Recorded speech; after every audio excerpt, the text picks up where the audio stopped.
거탑거리 브라더스의 디렉터스 컷.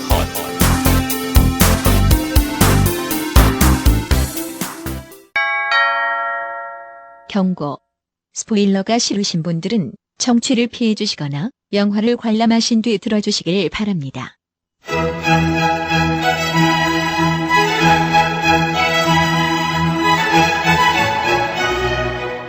본 녹음은 코로나19 방역 지침을 준수하여 진행했음을 알려드립니다.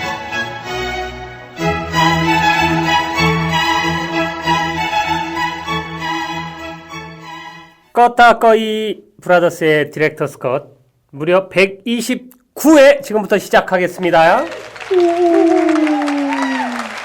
네, 차분하게 소수 정예로 오늘 방송 시작해 보겠습니다. 저희는 교양 방송이니까요. 좋습니다. 교양 있는 사람들이 만드는 방송 껐다꺼이 브라더스의 디렉터스 컷 여러분 듣고 계십니다. 좋습니다. 그래서 오늘은 저하고 맞은편에 계신 안 감독님 둘이서 오래간만에 옛날 추억을 되새기며 방송을 진행해 보도록 하겠습니다. 아, 손잡지 마요. 좋습니다. 내 무릎 위에서 내려와요. 네. 좋습니다. 우리 강아지도 맨날 무릎 위에 올라오는데 내 자리인 줄 알고 그만. 좋아요. 안코코입니다. 좋습니다. 내 앞에 있는 안코코 안 감독님 자기소개 부탁드릴게요. 안녕하세요. 안 유명한 감독이라 안 감독입니다. 반갑습니다. 다람쥐. 반갑습니다. 네. 어떻게 지내셨나요? 네, 열심히 살고 있고요. 이사 준비 열심히 하고 있습니다. 좋습니다. 이제 사는 분위기가 바뀌면 좀 삶의 라이프의 스타일도 바뀌기 때문에 그랬으면 좋겠네요. 좋은 일들이 좀 많이 들어오길 바라고요. 아, 그러게요. 좋습니다. 우리 이 감독님은요? 네, 되게 바로 오는 이렇게 바로 오는 건 정말 오래간만이네요. 그러니까 티키타카입니다. 어색하네요. 네. 좋습니다. 자, 안녕하세요. 이름 없는 감독 이 감독이고요. 우선 주간 수우파부터 얘기를 해야 됩니다. 제가 저번 방송에 좀 예고를 했었는데 우선 YGX가 떨어질 거다 맞췄어요. 이번에 공교롭게 맞췄습니다. 근데 프라우드 우먼이 우승할 거라는 제 헛된 그 희망은 이번에 프라우드 우먼이 6등을 하면서 그 떨어졌습니다. 그러면서 떨어졌어요? 예, 최하 점수를 땄어요. 근데 뭐 너무 좀 독보적이고 자기들의 색채가 강한 방향으로 가다 보니까 점수나 이런 게 좀 많이 못 받았는데 특히 거기 저지들이 있어요. 그 평가하는 뭐 보아랑 이런 그런 분들한테도 좋은 점수를 못 받았어요. 너무 대중적보다는 조금 매니악하거나 너무 좀 독특하고 난해한 쪽으로 풀다 보니까. 근데 그게 저는 가장 이 방송을 특별하게 만드는 순간들이었는데, 이제 더 이상 프라우드 우먼의 그 공연을 못 본다는 생각에 이제 방송에 대해서도 조금 많이, 관심이 떨어지고 있습니다. 이제 몇 회차 안 남지 않았습니까? 바로 이제 20 며칠에 예. 마지막 파이널 생방으로 진행될 거예요. 이제 거기 네 팀이 경연을 해가지고 뭐 우승한 팀이 죄송합니다. 피를 쏟아내고 있어요. 예, 슬퍼요. 네. 뭔가 되게 재밌게 보다가 재미 요소가 훅 빠지는 느낌이라 갑자기 짬뽕 먹는데 고춧가루 뺀 느낌이겠네요. 오징어가 빠진 느낌이지요. 하여튼 그래서 아쉽지만 프라우드 우먼은 뭐 아이폰하고 광고도 찍고 자기들의 길을 또 잘 가고 계시더라고요. 그럼 됐죠 뭐. 이 남은 팀도 네. 제가 좋아하는 아이키가 있는 훅 비롯해가지고 아직 좋은 팀들이 많이 남아있기 때문에 마지막까지는 보게 될 것 같습니다. 네, 주간 수우파였습니다. 네, 속상해요. 프라우드 우먼, 모니카 립제이 힘내요. 짜요. 가장 큰 낙이었던 것 같아요. 그 수우파 보는 재미가 일주일에 하루씩 그 수우파를 보는 재미가 있었는데 이게 끝나면 이제 또 뭘 봐야 되나 헤매이고 있습니다. 자, 오늘 이제 또 영화를 얘기를 해야 되는데 확실히 두 명이 하니까 파트군요. 그쵸. 정신 바짝 차려야 되겠습니다. 파이팅! 오늘 다룰 영화 제목이 뭐지요? 듀운. 옛날 제목은 사구였죠. 오늘 앙팡팬님이 안 계시니까 스토리 한번 읽어주시죠. 차근차근 읽어볼까요? 예, 코너명부터 말씀해 주세요, 한 감독님. 똑똑 스토리 왔어요. 까지입니다. 좋습니다. 1만 191년 아트레이데스 가문의 후계자인 폴은 시공을 초월한 존재이자 전 우주를 구원할 예지된 자의 운명을 타고났다. 그리고 어떤 계시처럼 매일 꿈에서 아라키스 행성에 있는 한 여인을 만난다. 모래 언덕을 뜻하는 듄이라 불리는 아라키스는 물 한 방울 없는 사막이지만 우주에서 가장 비싼 물질인 신성한 환각제 스파이스의 유일한 생산지로 이를 차지하기 위한 전쟁이 치열하다. 황제의 명령으로 폴과 아트레이데스 가문은 죽음이 기다리는 아라키스로 향하게 되는데 위대한 자는 부름에 응답한다. 두려움에 맞서라. 이것은 위대한 시작이다. 두둥. 아우 어렵네요. 이게 앙팡뱅님한테 잘해야 되겠어요. 이제 안 놀려야겠어요. 예. 정말 약간- 심심한 사과의 말씀을 전합니다. 약간 간장 공장장처럼 읽으시네요. 되게 네. 이렇게 아라키스나 네. 아스트레이데스는 이러면서 뭐 날이자 뭐나 어렵죠. 이게- 근데 사실 안 감독님이 읽기 어려웠던 이유는 사실 이 영화 자체가 너무 새로운 영화, 새로운 세계관, 새로운 이름들이 낯선 것들이 너무 많이 나오기 때문에 그렇습니다. 익숙하지 않음이 이 스토리 속에 또 그걸 좀 더 어렵게 만든 것 같기도 해서 일단 본편 얘기를 하겠지만 이번 영화가 쉽게 받아들이긴 어려운 영화였다고 저는 좀 느껴지기 때문에 이건 또 이따가 또 얘기를 해보겠습니다. 네. 그러면 또 교양 방송이니만큼 또 이 영화에 대한 정보를 진행을 하고 가야겠지요. 뚠뚠. 이 감독의 이 감독 좋아하면 안 되냐?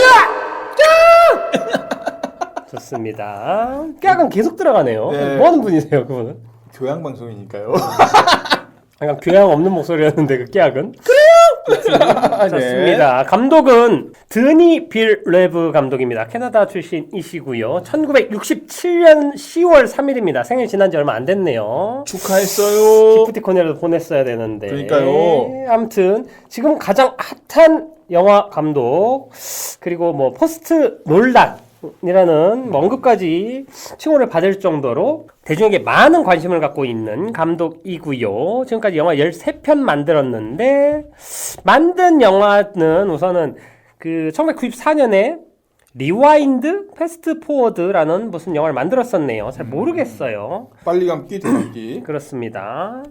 그리고 뭐 지구에서 8월 32일이라는 캐나다에서 계속 이런 영화를 만들다가 단편 2008년에 만든 다음층이라는 짧은 단편이 있습니다. 막 부자들이 막 맛있는 거 막 먹고 막 이러는데 뭐가 떨어지고 막 이러는 되게 강렬한 어떤 단편이 있는데 이때 이런 영화들로 뭐 그렇게 대중한테 알려진 것 같지는 않고 대중들이 처음 이 감독 이름을 확 강렬하게 꽂힌 건 2011년 7월 22일에 개봉했던 그을린 사랑. 이게 원래 영어 제목이 뭐였는데 그래서 이게 화염인가라는 제목으로 이게 그 이란인가 쪽에 나온 희곡 네. 연극인데 원래 연극으로 알고 있어요. 맞습니다. 화염인가라는 제목으로 많은 사람들 그 한국에서 공연을 많이 올렸었어요. 네. 근데 그거를 그을린 사랑이라는 제목으로 한국에서 개봉을 했었습니다. 이 영화 되게 강렬했죠. 네. 1 더하기 1은 1이다 라는 그 명대사. 우리가 이 영화를 다뤘었나요? 아니면 아니요, 얘기만 아니요. 언급만 했죠? 언급만 했죠. 네. 이 영화 그 마지막 반전에 아주 충격이 대단했던 영화였지요. 좋습니다. 그리고 2013년에 프리즈너스란 영화가 있었어요. 휴잭맨, 맨 중에 맨 휴잭맨하고 제이크 질레날 우리 제이기 예. 둘이 출연을 했고요. 이 영화는 한국에서는 18만 명 봤네요. 아무튼 한국에서 그렇게 흥행을 많이 한 감독은 아닙니다. 그리고 2014년에 애넘이란 영화 제이크 질레날 7,967명 봤네요. 애너비를 우리가 다뤘었죠. 아니 안 달았어요. 그럼 우리가 다룬 게 뭐죠? 제이크 질레날 시카리오. 아니 제이크 질레날 나온 거 그 음악 나이트 크롤러. 아니 그 음악 들고 안에 죽어가지고 그거는 저기 데몰리션. 그거랑 제가 헷갈렸군요. 그렇습니다. 다람쥐. 좋습니다. 하여튼 이 영화까지 하면서 제이크 질레날이 마치 페르소나인 것처럼 보였는데 그 다음 영화가 2015년 시카리오 암살자의 도시 네. 15만 명 봤어요. 사실 저는 드니 빌레브 감독 영화 극장에서 처음 본 게 이 영화였어요. 저도 그래요. 그래가지고 네. 이 전까지는 약간 아트무비처럼 느낌도 나고 제가 정보가 없다가 이 영화 보고 깜짝 놀랐었어요. 사실 이 영화 그때 볼 때는 영화 자체도 소재도 충격적이었고 연출이랑 영화를 너무 재밌게 봐가지고 그렇죠. 네. 하여튼 그랬었는데 15만 명밖에 안 봤네요. 이게 나중에 집계란 것 같아요. 당시 집계가 아니라.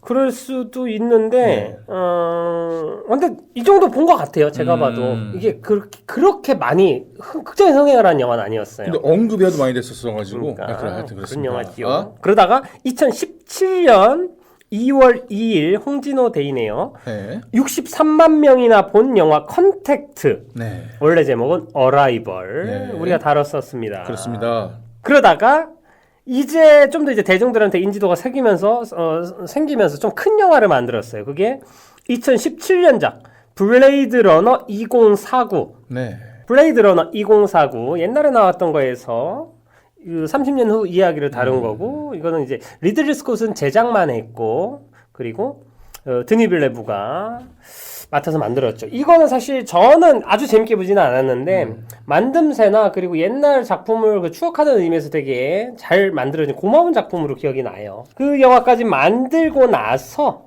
그리고 나서 이제 도착한 작품이 그가 왔다. 듀운입니다. 네. 근데 이게 한국에서는 듀운으로 돼 있는데 네.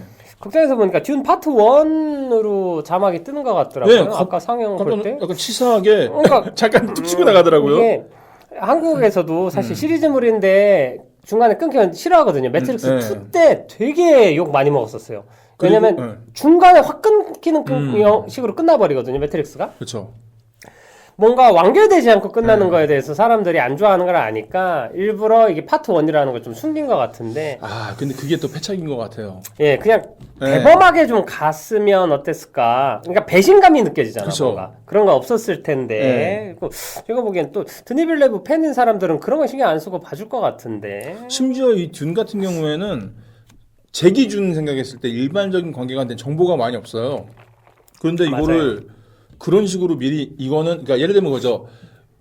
마블 인피니티 워처럼 뭐가 여기서 끝나고 엔드 게임으로 가 이런 식으로 미리 얘기를 해준다든가 이랬으면은 용납하고 넘어가거든요. 그러니까 마음을 근데 가질 텐데 이게 또 언제 몇 년 후에 이게 2가 나올지도 모르는 건데 아무 정보 없는데 갑자기 극장 딱 갔는데 파트 1 그래 버리니까 예. 뒤통수 맞은 기분이 들어서 기분 나쁘더라고요.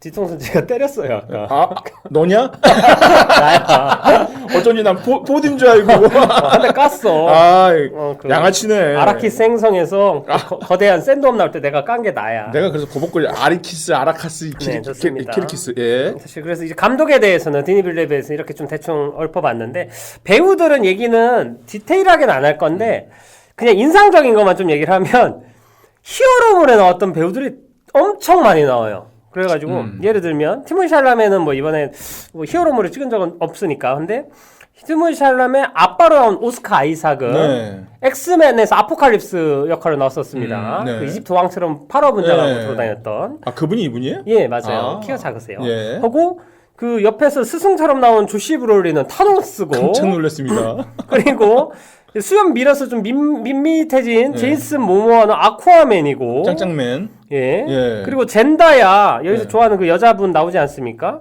젠다야 그 꿈에서 계속 나오는 여자친구는 스파이더맨 여자친구고 김미자 씨죠. MJ. 맞습니다. 그리고 스탈렌 스카스가 그 나쁜 놈 남작으로 나오는 분은 그 어벤져스에서 과학자로 나왔던 분이고 데이브 바티스타 나옵니다. 바티스타는 드렉스였고 그렇죠. 그리고 데이브 다스트 말치안이라고 네. 이분은 이번에 더 스코어사이드 스쿼드에서 더 도트맨으로 나오고 히어로 출신들이 엄청 많이 나와서 처음엔 그냥 계속 그 기시감이 떠오르더라고요. 타노스랑 아쿠아맨이 나오네. 공포물의 히어로 하비에르 바르덴 나오지 않습니까? 바덴도 나오시죠. 안티히어로죠. 깜짝 놀랐습니다. 근데 그러니까 또 달리 말하면 그러니까 두 가지로 의미인데 하나는 그만큼 히어로물에서 좋은 배우들을 많이 써왔다라는 그쵸. 얘기가 되고 예. 또 하나는 이 영화에서 정말 벼르고 되게 좋은 사람들이 많이 모여 있구나라는 얘기도 됩니다. 쟁쟁한 분들이 나오니까.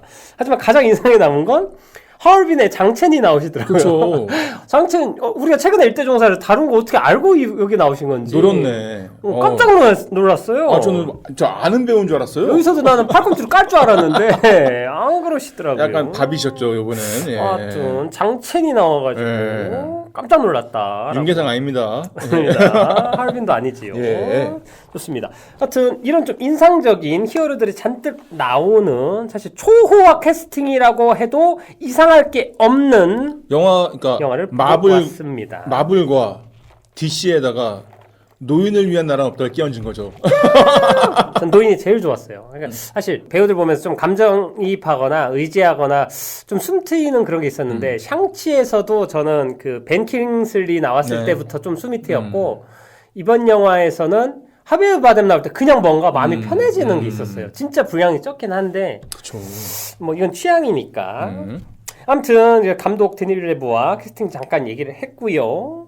한 줄 평 들어가겠습니다. 한 줄 평. 뚠뚠. 그건 너무 웃긴데. 하여튼 안 감독님 투타치로 가네요. 네. 안 감독님 한 줄 평 기대하고 있습니다.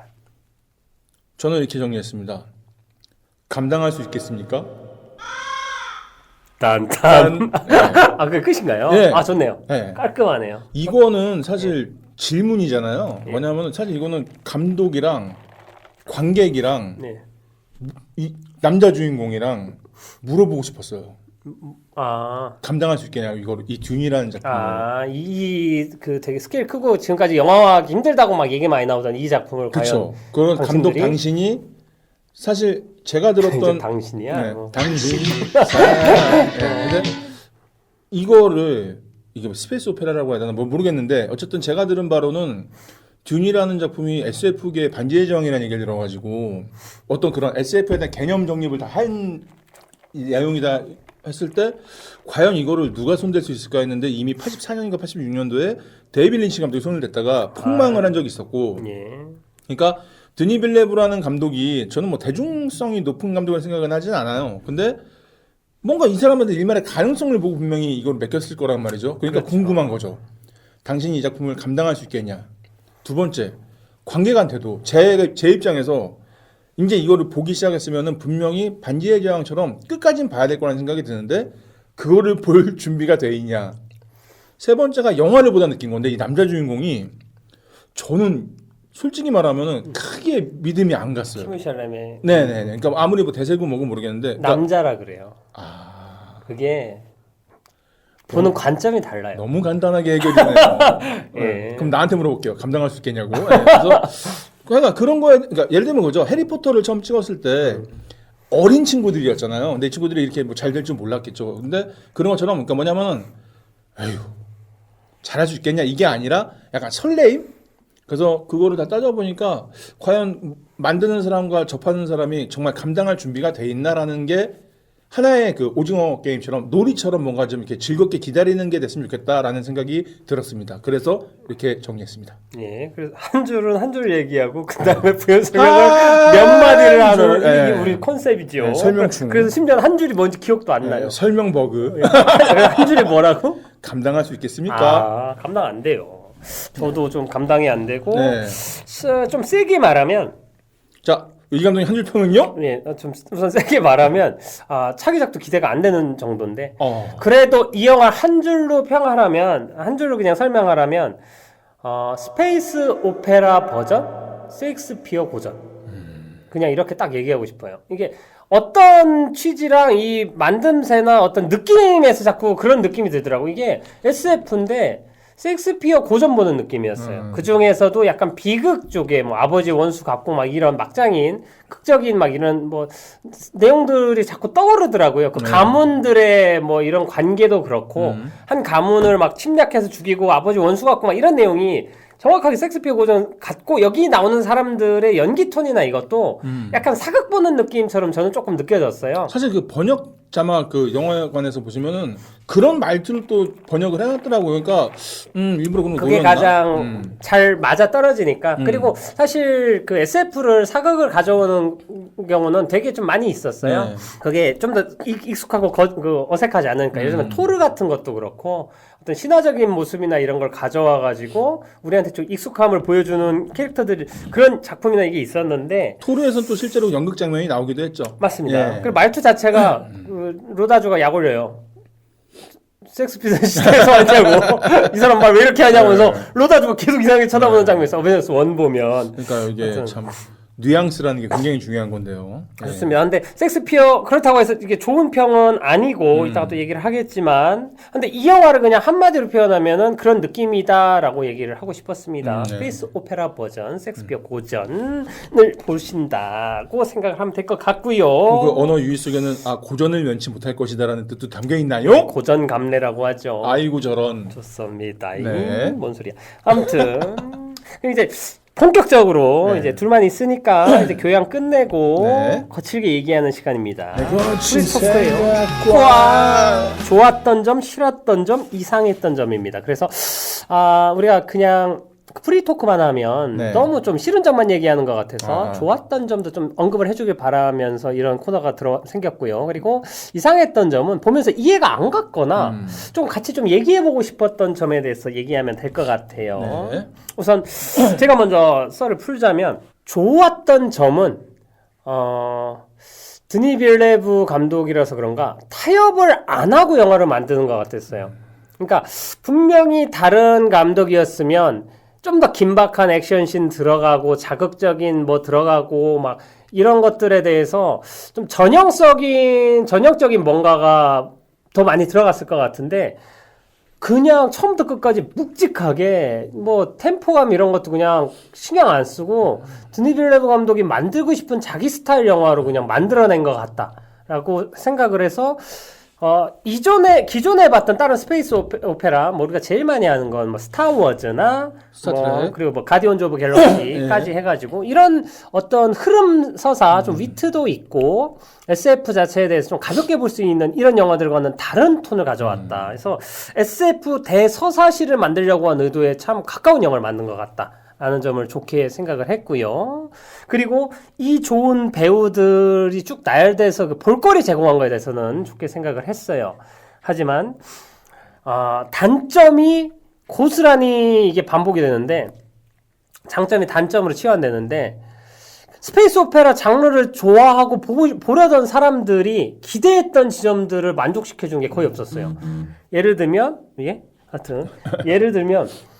SF 뭐 비행기들이나 그러니까 SF적인 어떤 스케일 큰 액션 씬들 아니면 그냥 액션 씬을 해도 여기서 뭐 칼싸움이나 이런 걸 하고 하는데 뭐 스타워즈 하면 광선검 씬이나 뭐 어떤 레이저 총이나 뭐 어떤 그 시대만이 볼 수 있는 특별한 상징이 되는 무기나 이런 걸 사용해서 싸우는 액션 씬 뭐 이런 것들을 기대했는데 아니 이렇게 먼 미래 막 우주를 돌아다니는 시기에 칼싸움하고 있는 것도 좀 이상했고 샹치에서 그 SF적으로 테크놀로지적으로 발전한 사람들이 막 봉 들고 싸우고 이러는 게 이해 안 가는 거랑 좀 비슷한데 그러니까 영화적인 장면을 위해서 되게 다들 너프단 느낌이라고 해야 되나?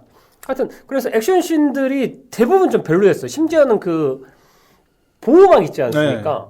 빠르게 공격하는 거는 막는데 느리게 공격하는 거는 못 막는다라는 그 설정 자체는 좋았어요. 근데 그 설정 때문에 액션이 다 되게 루즈해지고 그리고 몇몇 장면은 그냥 빠르게 찌른 것 같은데 라는 그래서 설명이 안 되는 부분이 있죠. 그러니까 그냥 사실 기술적으로 거기서 총알이 나오긴 하는데 칼이나 이런 것도 칼로 이렇게 세게 땅 친 다음에 그 칼 안에서 조그만 뭐 속도가 느린 칼날이 나온다거나 이런 기술적으로 그걸 돌파하는 것들이 많이 더 있거나 이랬으면 좋겠는데 결국에는 그냥 칼싸움으로 끝나요.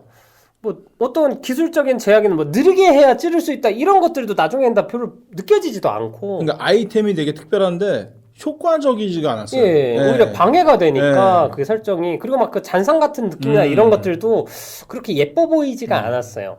그 씬도 그렇고 기본적으로 액션 씬들은 좀 다 별로였어요. 특히 마지막에 그 흑인분하고 싸우는 거에서도 그 흑인분은 아니, 자기가 당당하게 싸우자고 해놓고 비겁하게 또 어른이 먼저 때리는 것도 비겁하고 그게 어른이에요. 이겨먹겠다고. 인생은 실전이라 그런가? 그리고 막 그렇게 당당하고 멋있게 얘기해놓고서는 너무 싸움을 못해. 일방적으로 당해. 그래서 그리고 그 죽음마저도 그래서 저건 뭐지? 감독한테 밑보였나? 아니 회상씬에서는 이기지 않았어요? 나 그것도 조금 헷갈리는데. 그것도 문제. 그러니까 꿈의 경계가 꿈이라는 게 미래를 그거는 제가 원작을 잘 모르니까 미래를 예상한 건지 아닌지 뭐 이런 거에 대해서도. 그러니까 뭐냐면은 그 물어보잖아요 중간에. 예. 그래서 그 꿈이 현실로 이루어진 적이 있냐? 그랬더니 그렇진 않다라고 주인공 대답을 하는데, 그럼 꿈이 그 무슨 의미야? 또 하나가 근데 던컨이 죽거나 네. 중반까지는 약간 미래 예견처럼 느껴지는데 근데 또 그 나중에는 장면에선 또 아니에요. 반대야. 네. 그래서 꿈은 역시 반대인가? 이렇게 또 하나가 그 경계가 모호한 게 그럼 이게 어느 시점까지 보여주는지가 궁금한 거예요. 저는 꿈의 경계. 예. 그러니까 이거는 너무 멀리 간 걸 껐다가 예. 요 앞에 있는 거 껐다가 그러니까 그럼 근데 이거는 이루어질 수도 있고 안 이루어질 수도 너무 좀 음. 산만하기도 하고 좀 음. 편리하게 쓰이기도 하고 예.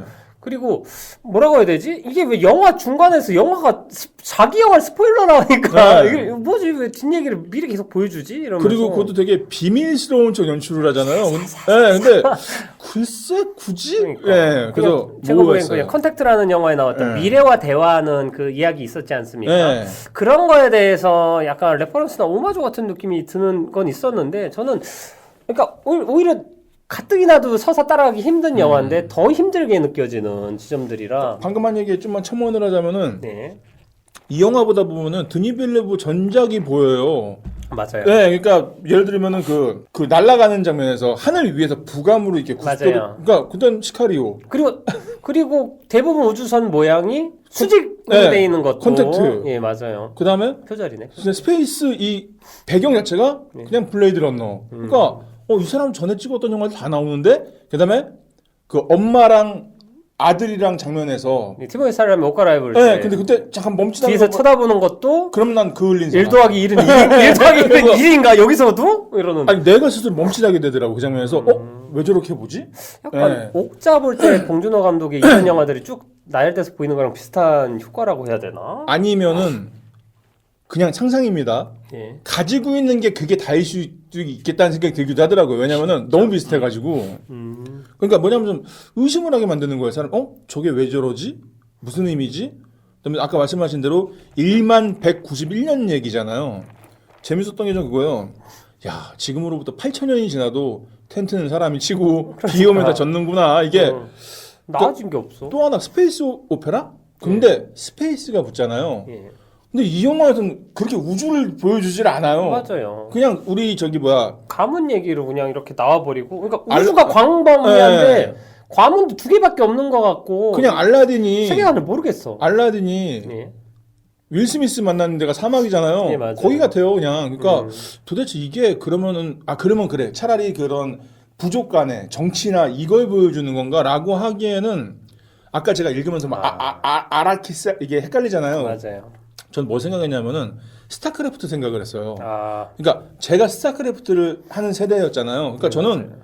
뭐 저거 스푸닝 풀이나 뭐 울트라리스크나 이런 게 쉽게 말이 나오는데 맞아요. 안 해본 사람은 뭐 사이언스 배슬? 배슬? 뭐 이렇게 디펜시브 매트릭 이렇게 되는 것처럼 저는 그래요. 이 영화가 좀 배려를 할 거였다면은 아까 밥 먹으면서 얘기했지만 뭐 로버트 로드리게스처럼 등장하면 멈추면서 땅땅땅 땅패 두목 뭐 이런 식으로 그러니까. 그건 안 바라는데 설명은 좀 해줘야지. 저 사람이 뭐 그러니까 예를 들면 이게 해철이야, 이게 게이트야 이 정도는 알아야지 뭐가 나오는 거가 되는데 전혀 아무 정보가 없는데 자기네끼리 이미 정치 싸움이 돼버리니까 잠깐만 그럼 쟤네 그 민머리 머머리 부족이 호카넨이었나? 뭐라고? 호카넨인가? 그러니까 이런 식으로. 호가든? 하여튼 뭐 혼내? 맞아. 그러니까 하여튼 그럼 예를 들면 그죠. 얘가 저그고 테란이고 프로토스야 이 정도만 알려줘도 하고 보겠는데 잠깐 쟤네가 테란 같은데 뭐야 프로토스였어. 그러니까 심지어 정보가 싸울 때는 갑옷까지 쓰고 있고 네. 먼지구덩이라서 구분도 잘 안 돼요. 게다가 중간에 그 적어놨어 내가 사다우카 제국군이 예, 싸우다. 저쪽이랑 같이 또 합세해서 싸우니까 잠깐만 그럼 쟤네가 한 부족이야? 이게 너무 헷갈리는 거니까 그러니까 정보가 없는데 너무 빨리 진행되는 정보량이 너무 방대한데 사실 이 듄이라는 작품 자체가 영화화하기 어렵다라고 계속 얘기가 나오는 게 이게 그 반지의장만 해도 사실 반지의장은 제가 어렸을 때 반지전쟁이라는 걸 2권으로 된 책으로 읽었었어요. 네. 사실 크게 2부작으로 된 걸 읽어가지고 근데 그거와 상관없이 반지의장은 영화 1, 2, 3를 보면 큰 단락의 어떤 사건들이 해결이 되고 더 큰 적이 나와서 또 해결이 되고 이러면서 네. 어떤 프레이즈 장별로 진행이 되는 느낌이거든요. 약간 옴니버스처럼 에피소드처럼 볼 수가 있어요. 근데 듀는 그렇게 끊어서 볼 수 있는 작품이 아니야. 이번 파트 1이 끝나는 것도 그렇고 그러다 보니까 어떤 그 큰 사건이 하나가 종결지지가 않고 계속 큰 이야기가 진행이 되는 이런 이야기다 보니까 그 정보량도 너무 많고 스토리도 뭔가 맥이 딱 끊어지지 않고 그러니까 관객이 따라가기가 너무 힘들어요. 그래서 이걸 영화로 만든다는 것 자체가 여러 가지 이유로 뭐 CG 문제나 다른 문제들도 있었을 거예요. 근데 그 정보량이 너무 많은 걸 영화라는 소스 안에서 담아내기엔 내가 보기엔 되게 그 좋은 구도가 아니다. 오히려 드라마 쪽으로 갔으면 가문 간의 갈등이나 이런 걸 다 세세하게 보여주고 인물 서사를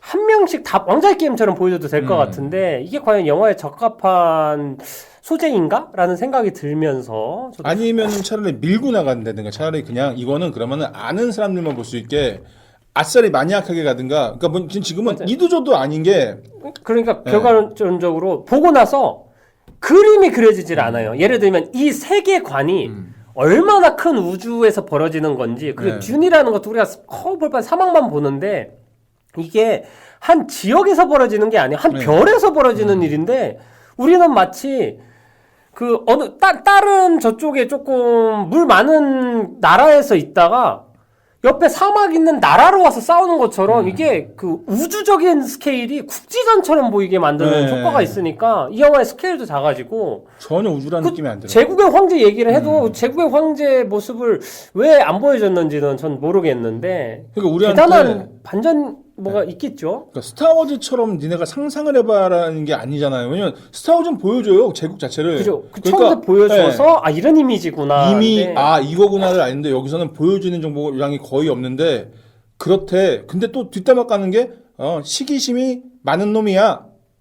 어떻게 상상을 하는 거야 도대체 이거를. 그러니까 해리포터만 해도 처음에 볼드모트가 나오지 않아도 볼드모트에 대한 언급을 반복해서 하면서 얼마나 두려운지 그 사람은 이름을 말하면 안 돼. 이런 어떤 상상할 여지라도 그쵸, 있는데 그쵸. 이 영화는 그냥 정보 언급하고 다음 거를 소개하느라 급급해서 제가 보기에는 그 155분짜리 영화 아니었습니까? 그쵸. 근데 그거 안에서 정보 제공하다가 거의 끝난 느낌이고 근데 지금은. 그나마도 정보가 많이 전달이 안 됐어요. 맞아요. 예. 그래서 가문들의 특색도 잘 없어요. 예를 들면 뭐 가문의 왕좌의 게임이나 이런 거는 깃발에 있는 문장만 봐도 뭐 피부를 벗긴 사람이 있는 그 어떤 그 가문이 있었거든요. 네. 걔네들은 실제로 사람들 잡아가지고 고문하는 게 그렇고 주인공들은 늑대가 깃발의 상징이었고 북쪽에 늑대들을 키우기도 하고 막 이런 그 깃발만 어떤 상징 모양만 봐도 이 가문의 성격이나 이런 걸 알 수가 있었는데 사실 주인공네 가문을 모르겠어. 그리고 엄마가 특별한 능력을 갖고 있는 어떤 종족인 거잖아요. 네.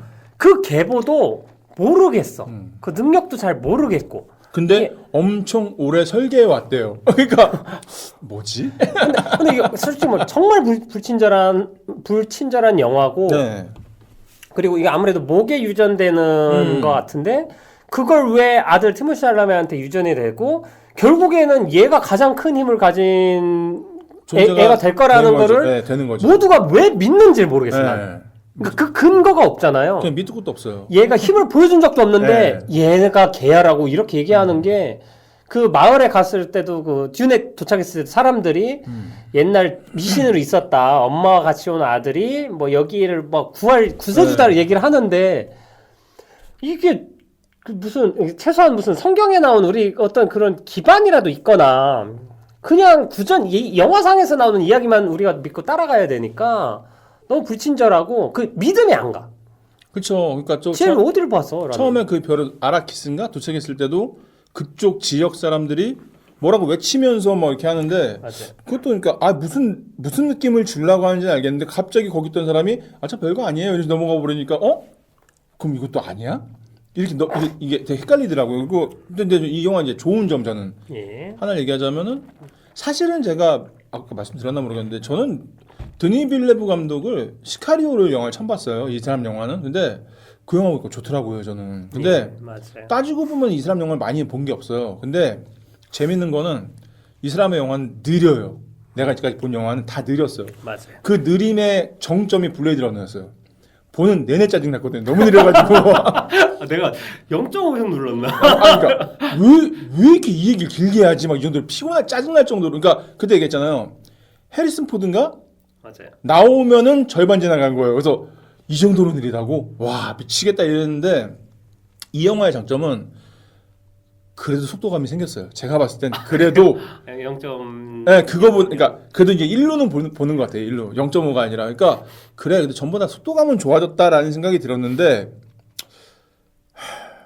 그게 이제 제일 볼때 좋은 점. 예. 또 하나가 이제 음악. 억지로 찾았네. 좋은 점.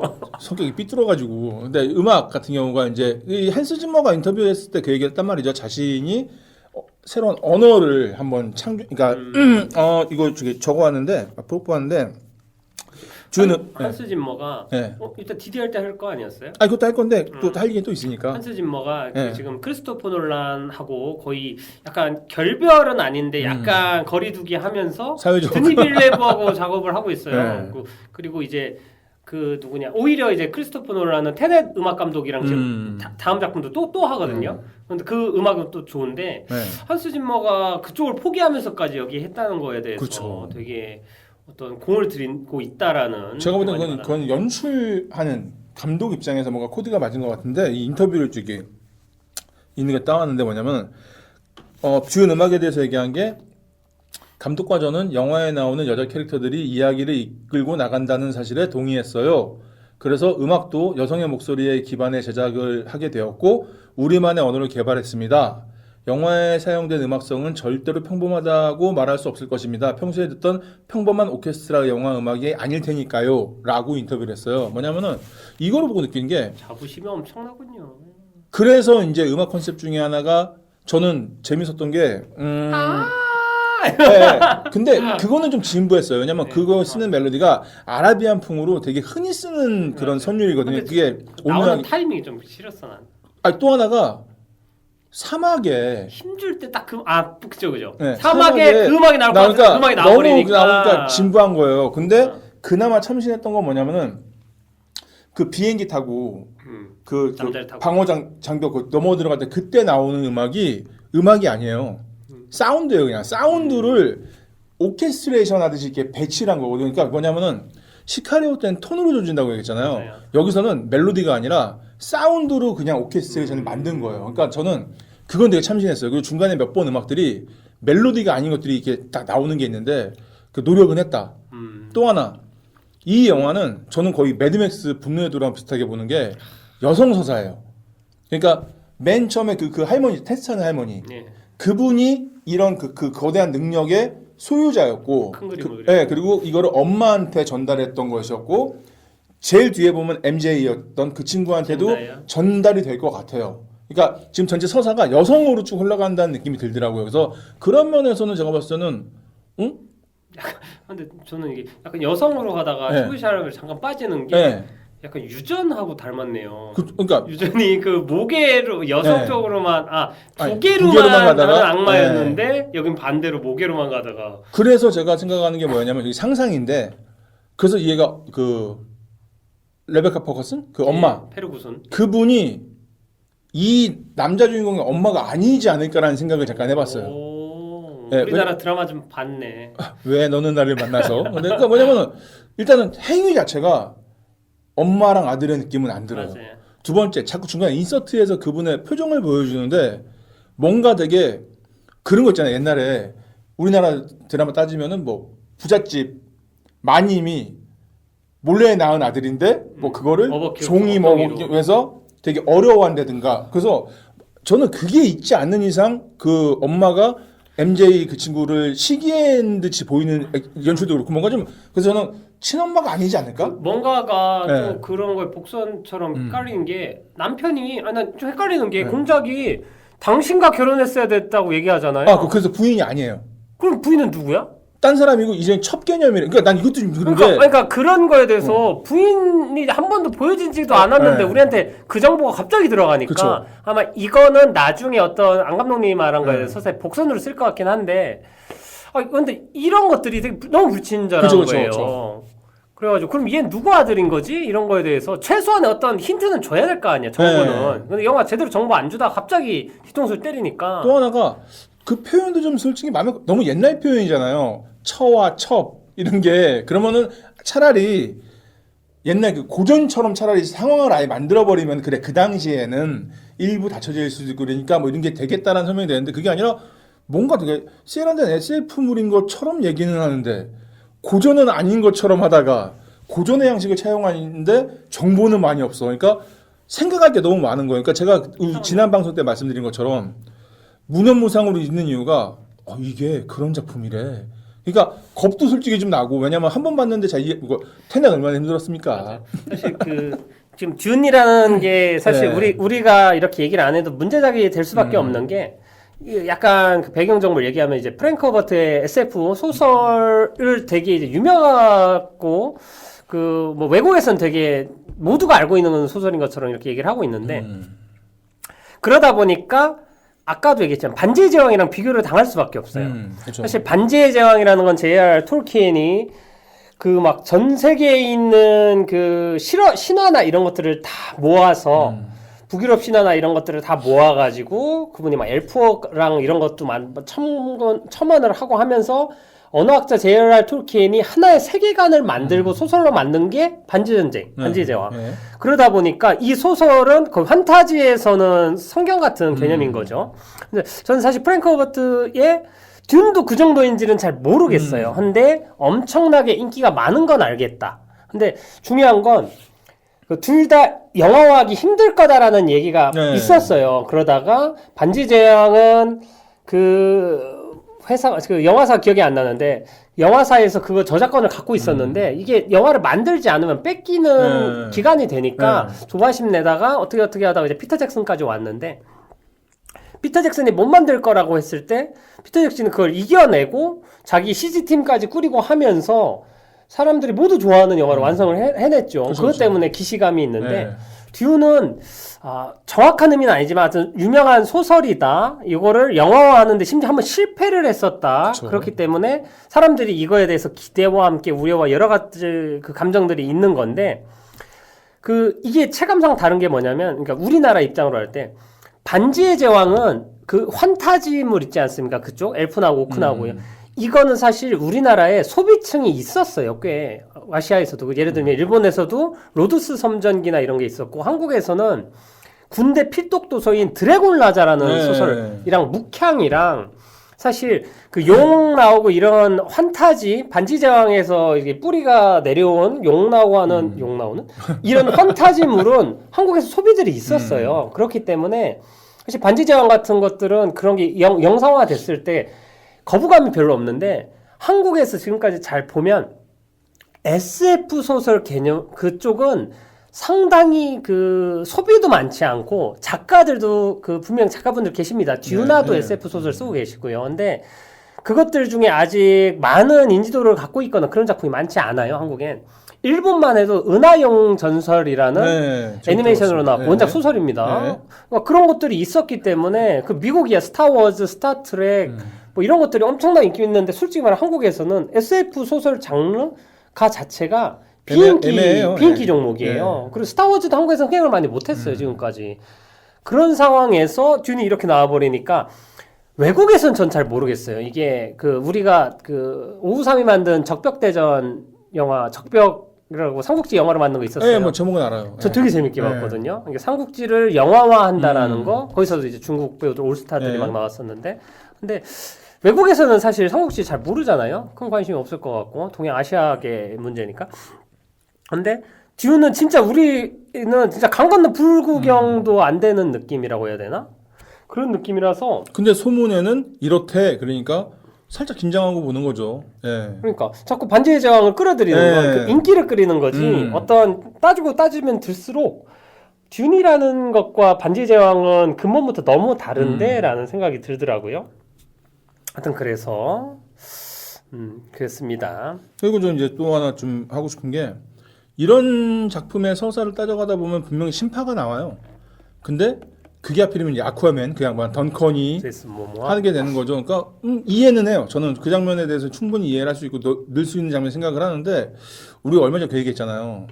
신파 너무 별로라고. 근데 제가 가만히 이 영화를 보고 느낀 게 신파를 싫어하는 게 아니라 잘 못 만든 신파를 싫어하는 거예요. 그러니까 뭐냐면 충분히 할 수 있는데 굳이 저걸 저렇게?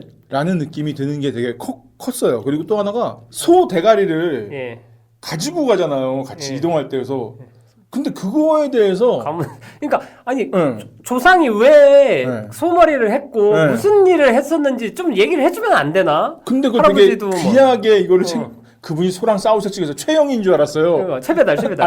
내가 근데 설명이 없으니까 분명 저걸 되게 소중히 아끼는 것도 있고 인서트도 들어가요.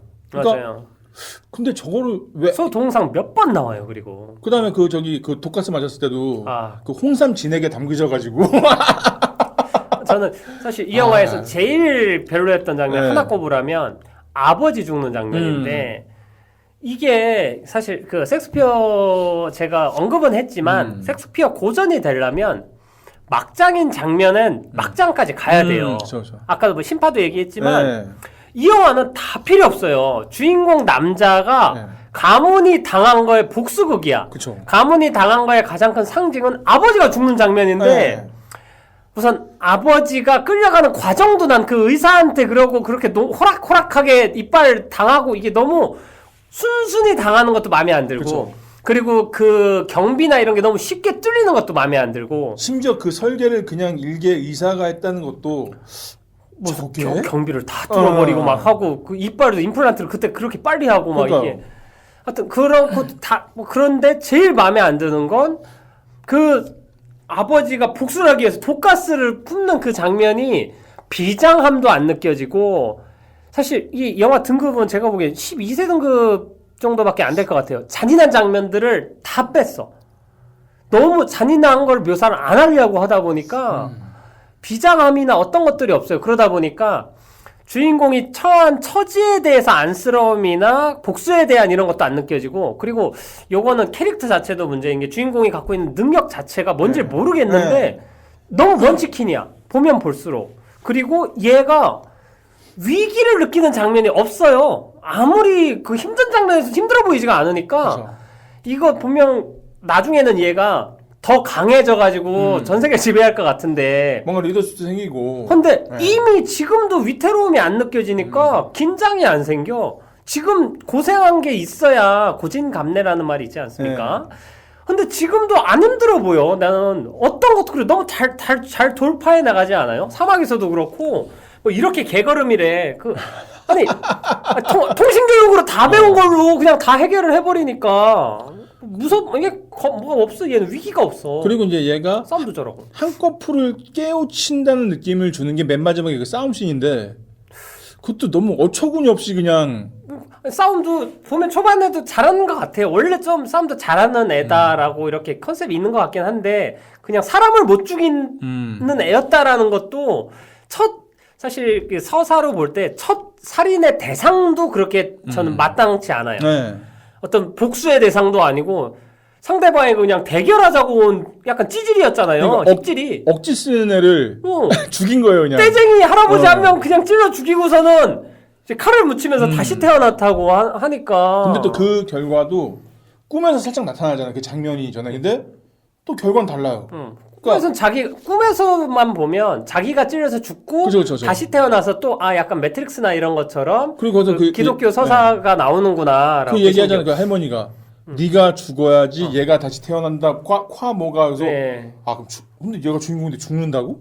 말이 안 되는데? 그러니까 또 안 죽어. 그러니까 이게 도대체 그러니까 자기 안에 있었던 뭔가 나약한 나를 죽인 건데 실제 죽은 건 그 흑인 아저씨도 불쌍한 게 아니 하베르 바르뎀이 분명히 엄마한테 졌잖아요.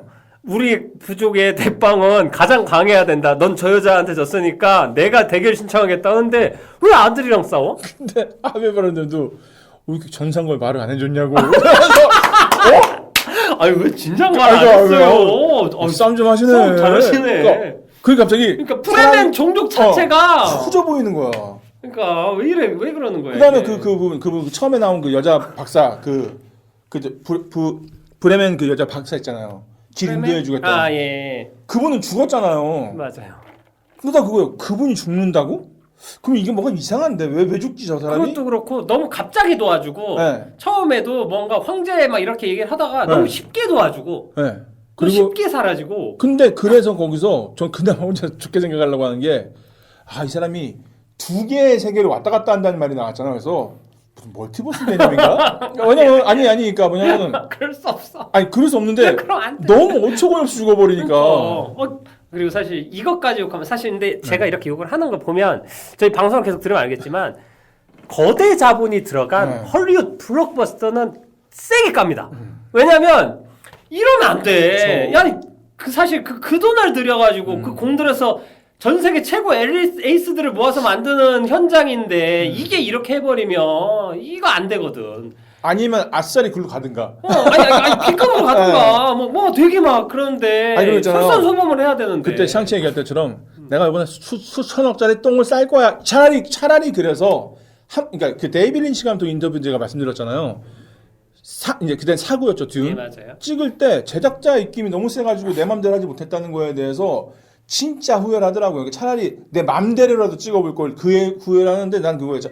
내가 솔직히 대중성이 없어. 그러면은 하고 싶은 거라도 해보라고. 그러면은 뭔가 결과 나와요. 그래도. 근데 이거는 이도저도 아닌 거야. 내가 봐도 이도저도 아닌 거야. 그냥 자기 몸에 맞지 않는 옷을 입은 느낌이라고 해야 되나? 그러니까 돈 된 사람도 짜증나고 출연하는 사람도 짜증나고 연출한 다 짜증나는 거야. 이게 서로가 내가 너 때문에 이거 포기했잖아. 이렇게 돼 버리니까 그럼 그걸 왜 했어? 이렇게 되는 거죠. 그리고 진짜 또 마음에 안 드는 게 뭐냐면 이게 막 우리가 SF 8,000년 후에 그 대서사실을 뭔가 보는 거잖아요. 네. 새로운 볼거리에 대한 전 니즈가 강했거든요. 네.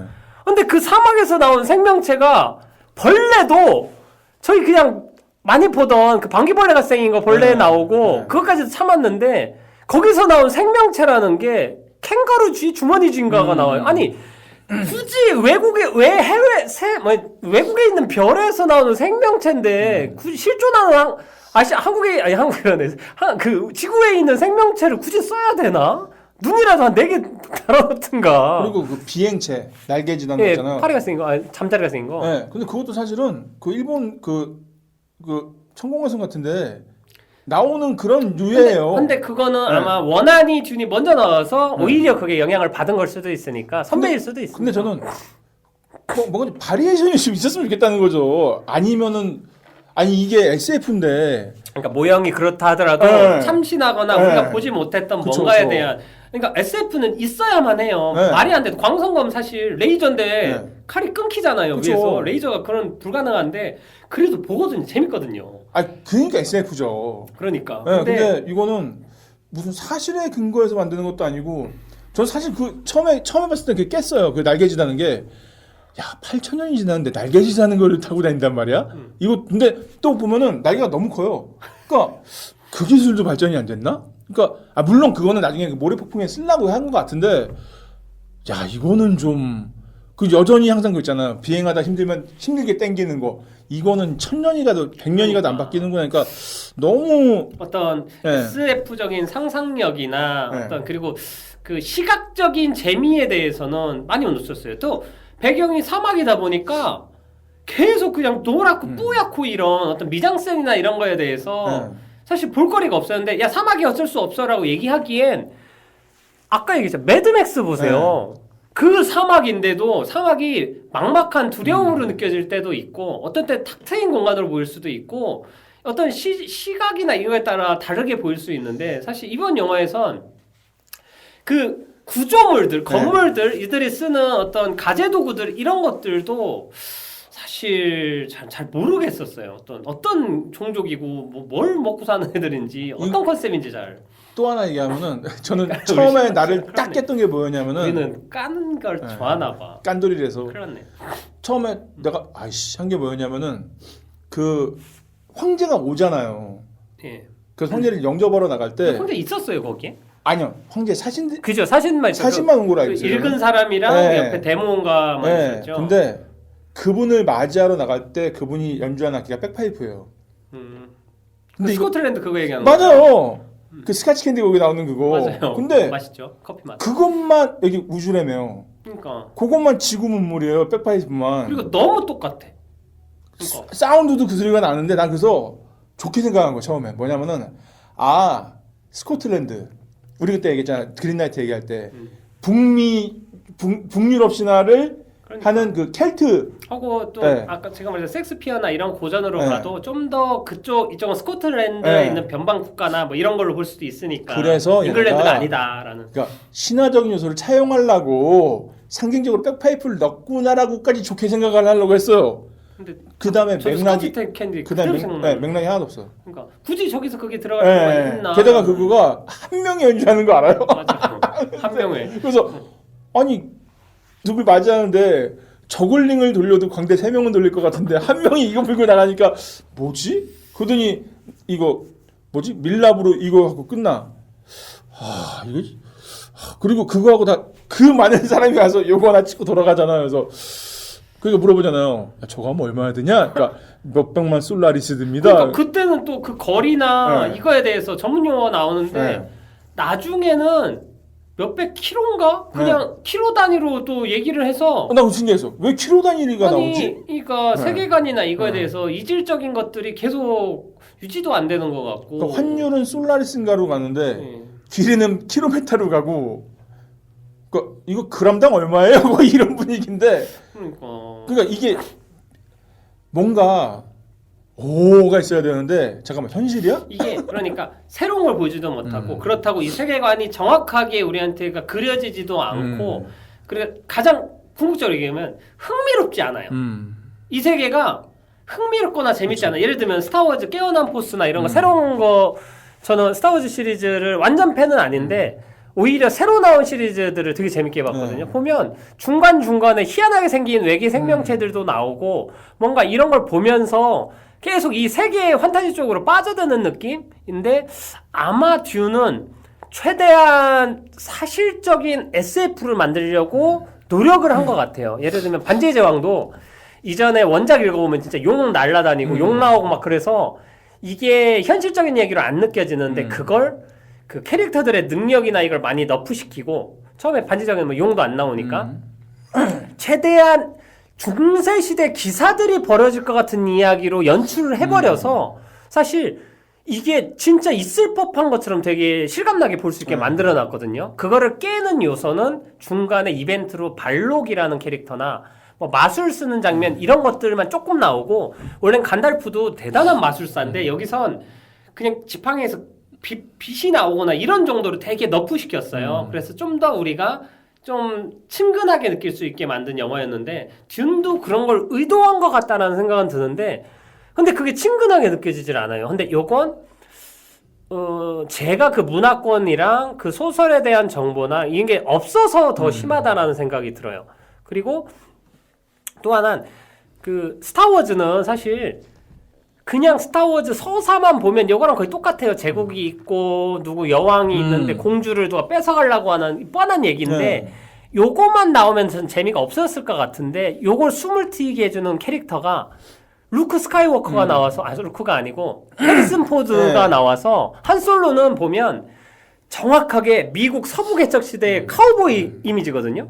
그리고 되게 위트 있고 그러니까 이 시대에 어울리지 않는 감초 캐릭터가 들어감으로써 숨이 트이게 만드는데 듀는 보면 없어요. 숨 쉴 데가 한 군데도 없어. 나는 진짜 조시 브로린이나 이런 캐릭터들이 나와서 좀 숨 좀 트이게 해주나 했는데 그냥 퇴장도 너무 쉽게 퇴장을 해버리고 근데 나중에 나올 수도 있어요. 타노스는 왠지 배신했을 수도 있고. 그러니까 저는 그러니까 이게 파트 1이야라고 차라리 미리 얘기해줬으면은 그러니까 저도 그 상상으로 기대하고 예측하는 거잖아요. 그러니까 지금 요번에는 어느 정도만 약간 좀 마음을 비우고 내려놓고. 그치 다음에 설명해주겠지라는 희망을 가지고 얘기하는 그러니까 솔직히 저희가 샹치 때도 되게 많이 깠는데 까는 이유가 그거예요. 언급할 가치조차 없으면 까지도 않아요. 다루질 않죠. 근데 아쉬운 거죠. 그러니까 뭔가 기본빵은 해야 그러니까 감독, 캐스팅, 뭐 원작 사실 네. 결국엔 돈인데 네. 돈이랑 저 캐스팅이면 재미가 없으면 안 돼라는 생각이 있는데 그런데도 못했으면 옛날에 사실 리들리 스콧도 카운슬러란 영화 아세요? 네, 제목 들어봤어요. 엄청 기대하고 봤어요. 원작자도 노인을 위한 나라는 없다 원작자고 리들리 스콧이고 배우들도 막 엄청 나와가지고 근데 그 영화 보고 되게 좀 한숨을 쉬면서 봤던 기억이 나는데 이게 그 소문난 잔치집에 먹을 거 없다라는 얘기가 고스란히 담겨 있는. 제가 전에 얘기했잖아요. 야, 저 캐스팅이면은 쟤네 뭐하다 틱톡을 찍어도 이거보다 좀 많이 나오겠다. 그냥 얘네들이 섹스피어 대사 릴레이로 하나씩 이렇게 읊는 영상만 만들어도 2시간 쉽게 그냥 가는. 그냥 저 이상 있고 배우들인데. 대사만 쳐도. 근데 아니 물론 근데 그렇다고 이 영화가 쓰레기는 아니에요. 맞아요. 괜찮아요. 장점도 있고 저는 어쨌든 기대를 하고 있는 상황인데 너무 근데 그에 비해 너무 아쉬움이 크다는 거죠.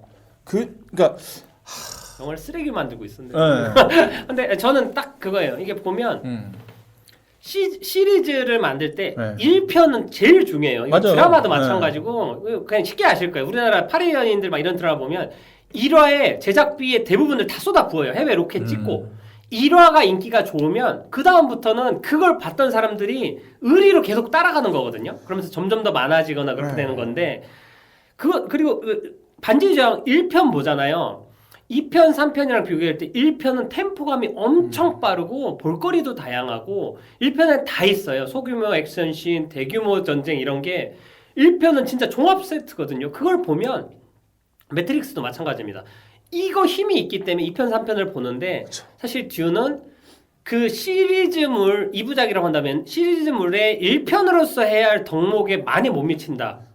이거는 상당히 커요. 이거를 관객들이 1편 보고 2년 있다 차기작이 나오는데 2년 동안 이거를 보고선 기다리라고? 라고 하기엔 제가 보기엔 너무 힘이랑 어떤 그 에너지나 이게 못 미친다라는 생각이 드니까 그게 제일 아쉬운 거죠. 그러니까 그때 마블 시리즈로 얘기하자면은 그 마블 시리즈 엔드게임 전에 인피니티 워였나요? 인피니티 워. 근데 사실 그때도 그 영화 안 본 사람도 있어요. 이게 나중에 엔드게임으로 나온다니까 중간에 못 기다리겠다고 아예 안 보고 한 번 해보겠다고 하는 사람이 있을 정도로. 근데 그거는 이 정보를 알고 있어도 그런 사람들이 있는데 이 영화는 듀닐의 하드니 극장 같은 얍삽하게 파트 1 따라보니까 에이 이게 되는 것도 커요. 그리고 인피니티 워는 그럼에도 불구하고 시즌 1이지만 큰 대규모 전쟁 씬이랑 이걸 넣어줘서 와칸다랑 이렇게 싸우는 이런 걸 해서 관객들의 니즈를 해소를 해주고 그런데 이게 끝이 아니야 해서 아쉽게 만드는 거였는데 사실 이번 준에서 관객을 해소해줄 수 있는 액션 씬이 있었냐 특히 이런 건 후반에 있어야 돼요. 근데 마지막 액션 씬이 뭡니까? 그게 할아버지 돌아가시는.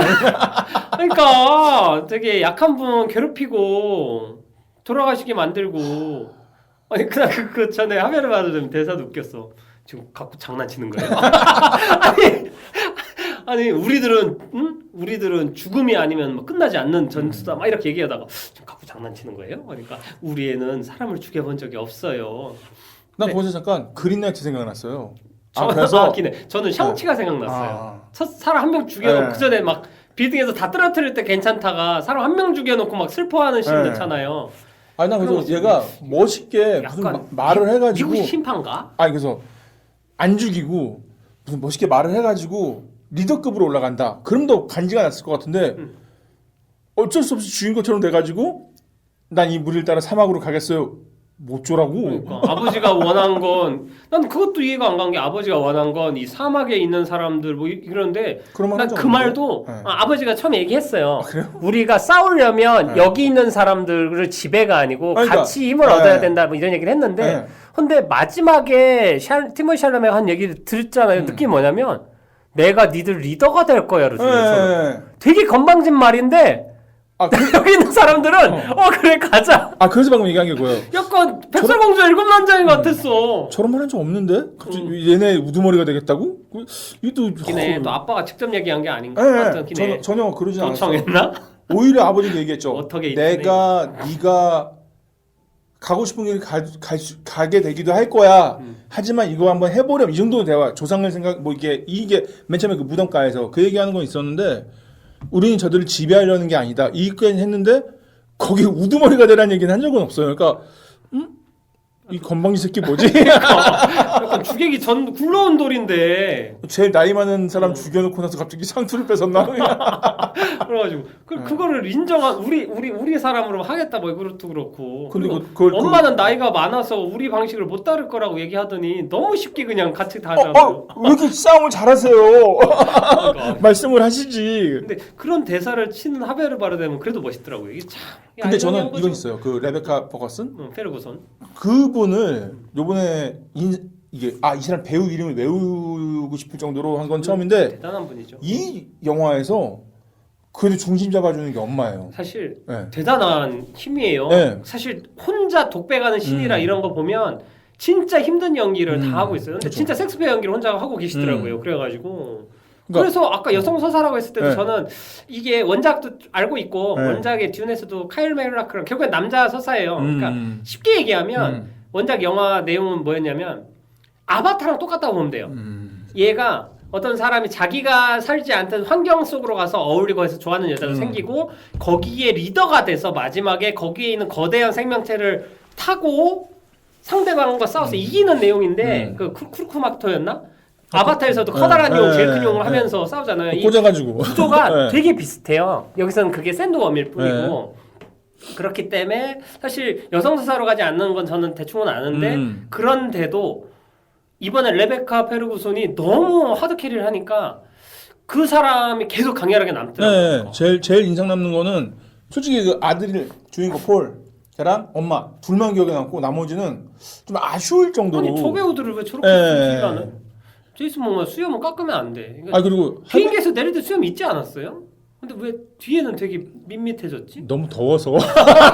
그러니까 좀 약간 그러니까 이미지도 약간 오셀로 느낌 나잖아요.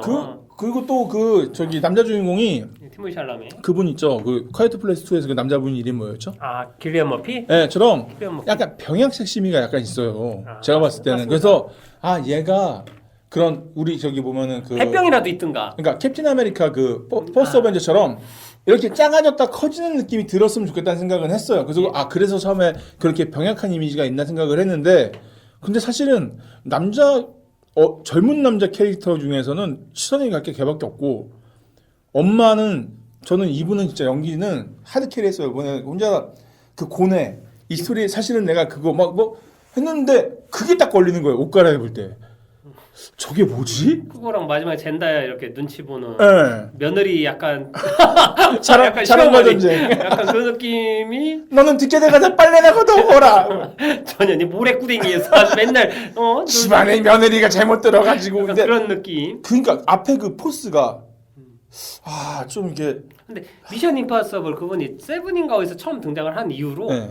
단 한 번도 이분이 나온 영화에서 자기 존재감을 안 보여준 적이 없는 대단한 분이세요. 이분. 그래서 이분 나오는 거 찾아서 한번 보려고요. 왜냐면 이번에 너무 좋게 봤어요. 그게 있어요. 제가 이거 말고 그 워실스키 자매가 네. 찍은 영화 중에 망한 영화 하나 있는데 뭐 그 승리호. 그냥 그거 승리호 말고 그 다음에 나온 무슨 이터널 뭔가 하여튼 뭐 있어요. 무슨 레가시 뭐 이런 영화 있는데 혹시 배두나 떴거 아니죠? 아니에요. 네. 하여튼 영화 있는데 네. 그 영화에서 보면 남자 주인공이 그 하여튼 신비한 동물 사전에 나온 남자 네. 주인공이 거기 나오는데 그분이 혼자 연기를 되게 잘해요. 근데 그게 오히려 뭐 듄에서는 그 정도는 아니었는데 그 그렇죠. 영화에서는 그 배우만 연기를 되게 잘해버리니까 오히려 튀어요.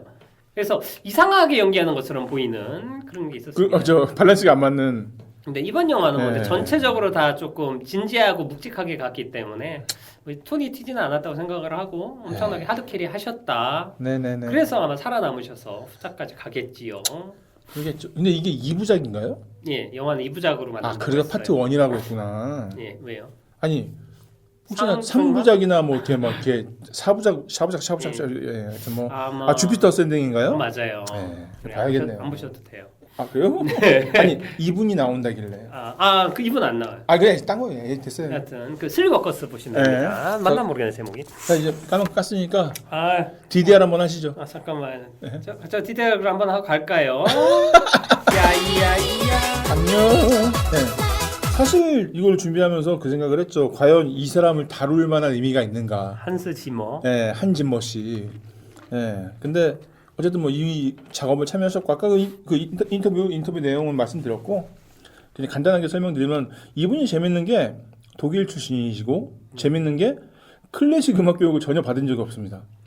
독학으로 하신 거예요. 그래서 예전에 되게 유명했던 게 뭐냐면은 비디오 킬더 레디오 스타. 네, 그게 뭐냐면은 기가 스튜디오라는 프로그램이 있어요. 뭐냐면 소프트웨어 샘플러 프로그램인데 이게 오류가 굉장히 자주 나요.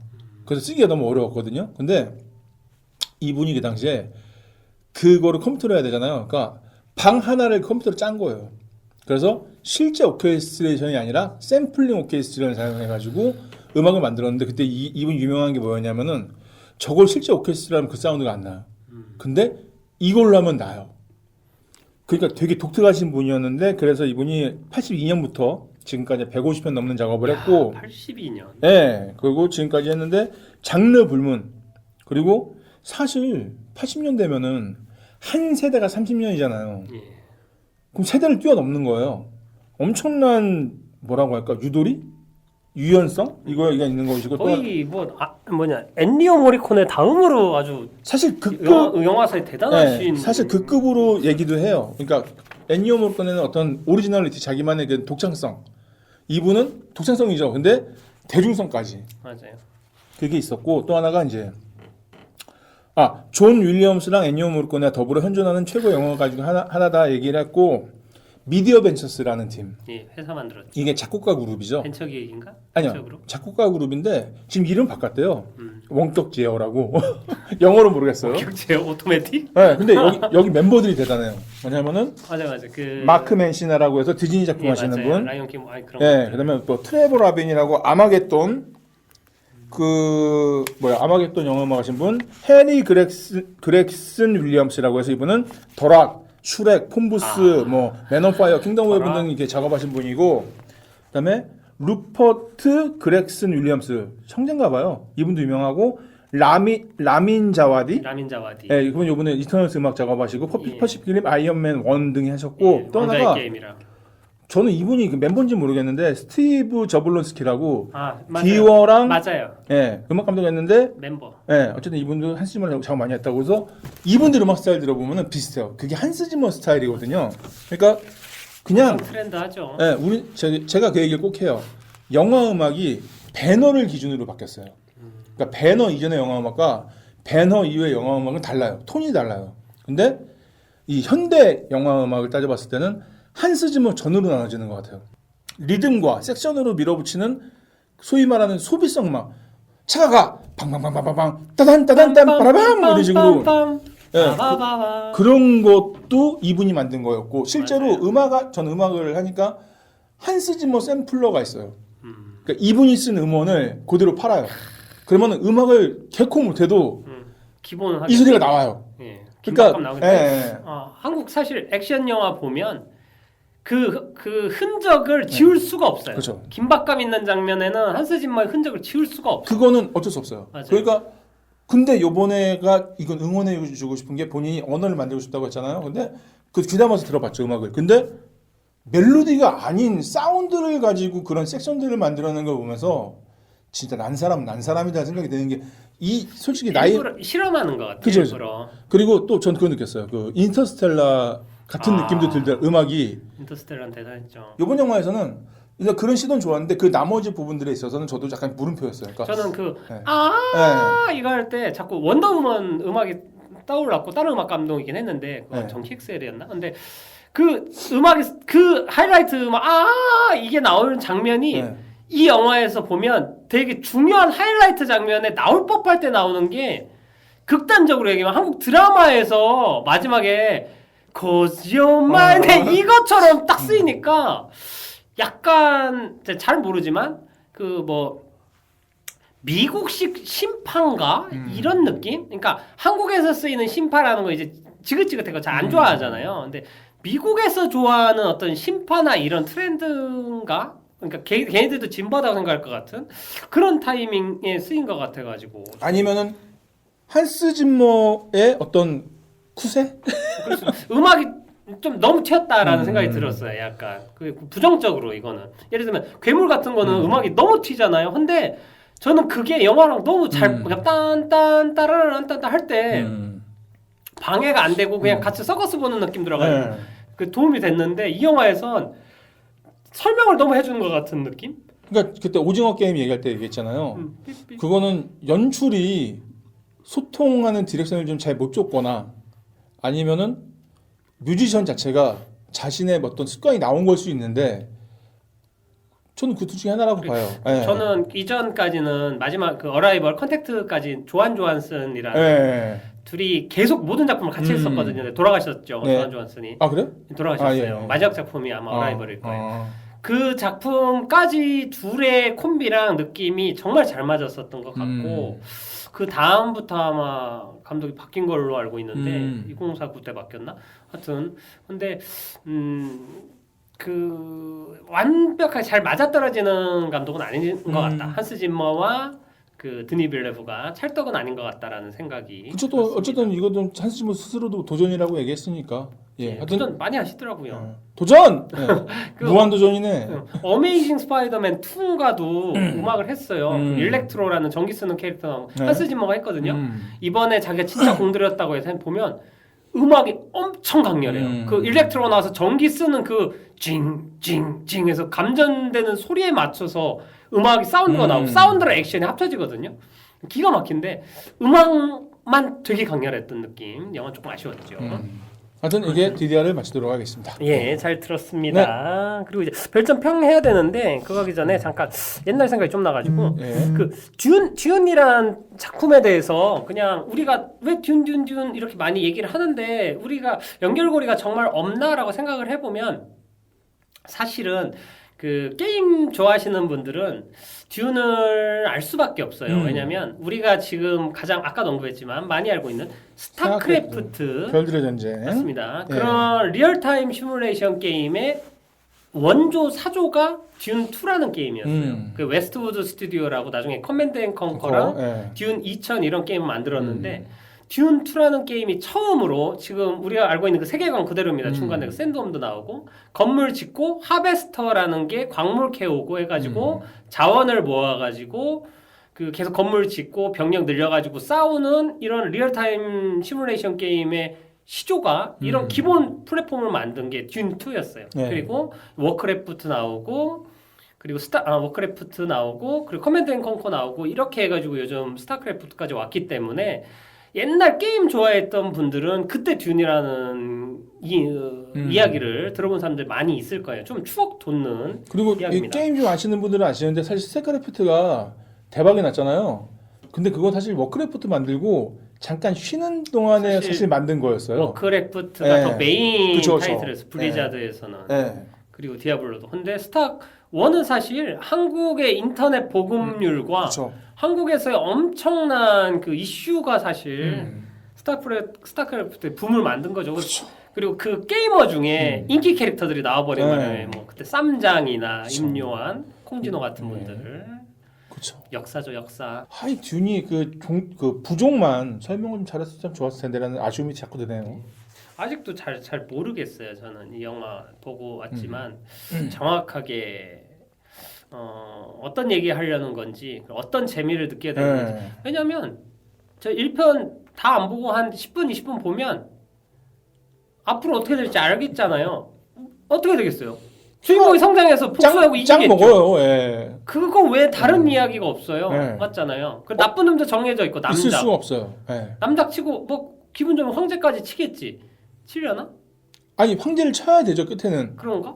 왜냐면은 끝판왕이 황제니까. 그네. 오야가 황제였죠. 근데 황제의 사이즈가 가늠이 안 돼요. 얼마나 대단한 네. 캐릭터를 이렇게 숨기지라는 생각이 그리고 들어가지고. 거꾸로 너무 쉽게 가서 쳐도 말도 안 되는 거예요. 그러니까 거의 아니, 그 샌드홈 타고는 날아갈 수도 없잖아요. 거의 이 우주를 관장하는 것 같은 사람인데 황제 입장이. 근데 예.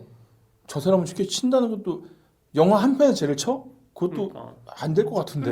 우주를 날아다니는 스케일인데 싸움이 그 백병전으로 싸우는 것도 웃겨요. 스타워즈에서 끝판왕이 다스베이더인가요? 아니요 시스라고 해가지고. 그쵸. 예, 근데- 다스베이더 리더 위에 있어요. 제국군의 그. 근데 다스베이더나 치기도 그렇게 힘든데. 다스베이더는 그 약간 걔네들 중에서도 약간 정신적 지주이면서 되게 상징적인 캐릭터였던 거죠. 그러니까 힘들죠. 그것도 그렇게 힘든데 끝판왕을 치겠다는 거는 한두 편으로 될까? 그러니까 그죠. 이 대소사실을. 그리고 되면 말이 안 되는 거예요 오히려.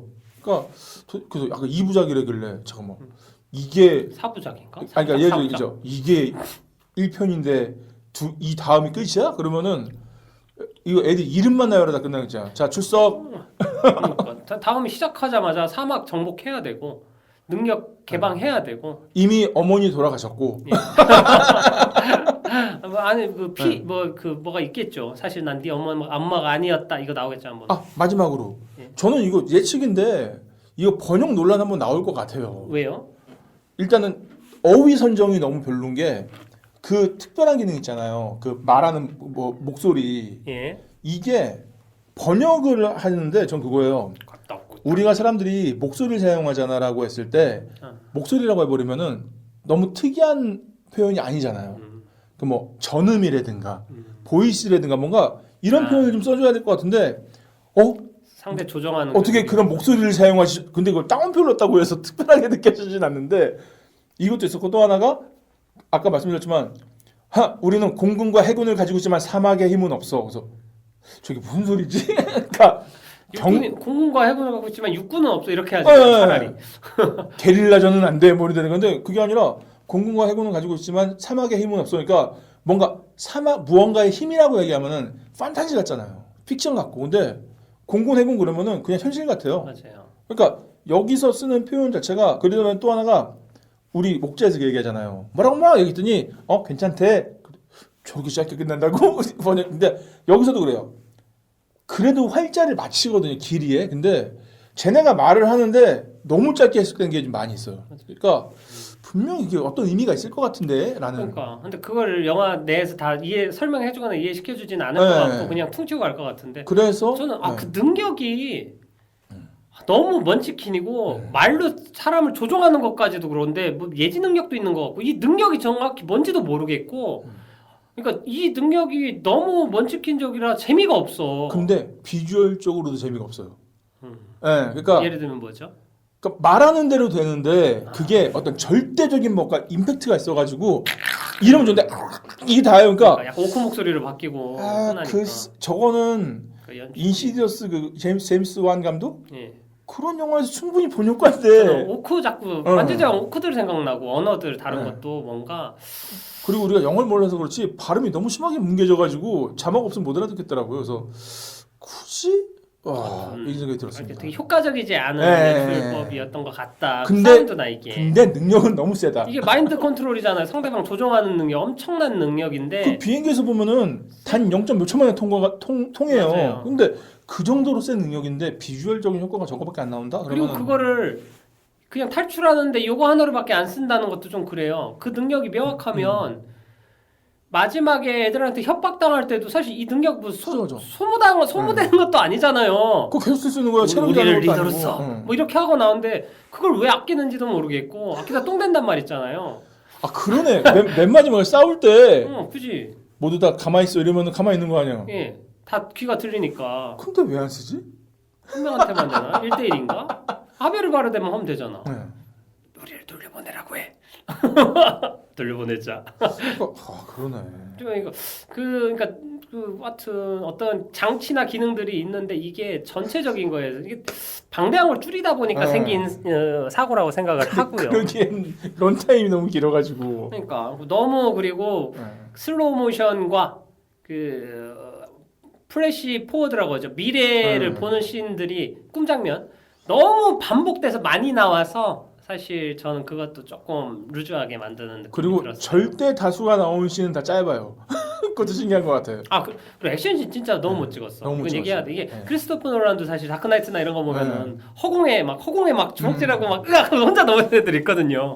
근데 이게 왜 이 거장들은 액션 다치씬에 대해서 이렇게 소홀하지라는 생각이 그 하청을 던컨 죽을 때도 그 전에 싸우는 액션씬도 별로예요. 되게 멋지지가 않아. 그리고 칼에 찔러서 한번 쓰러졌다 다시 일어나는 그런 것도